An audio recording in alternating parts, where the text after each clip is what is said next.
Грипот полека, но сигурно зема замав. Празниците со грип ги минале повеќе од 200 граѓани, па пресметките на Институтот за јавно здравје покажуваат зголемување од 30% на бројот на заболени споредено со минатата недела. Поголем број се на возраст од 15 до 64 години, а од децата најмногу се разболеле оние до 4 годишна возраст.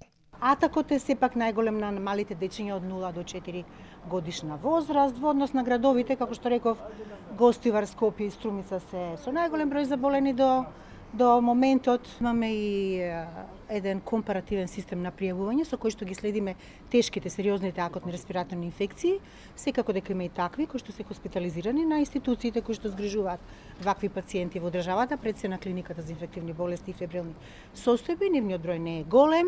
Здравствените работници се први на удар.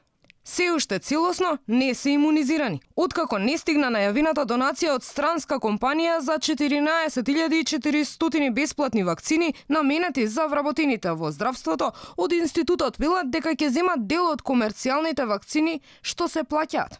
Донација има, велат оттаму, ама наместо вакцини легнале пари на сметка со кои ќе се изврши пренамената. Донацијата е само преформулирана на еден начин. Од вкупно околу 6700 вакцини комерцијални преостанати, донацијата, средствата од донацијата обезбедуваат пренамена на околу 4500 вакцини.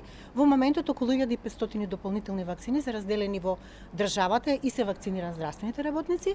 Лани, поради компликации од грип, починаа 30. Епидемиолозите пикот на грипот го очекуваат во февруари, а поголем број на заболени уште за 10 дена, со стартот на второто училишно полугодие.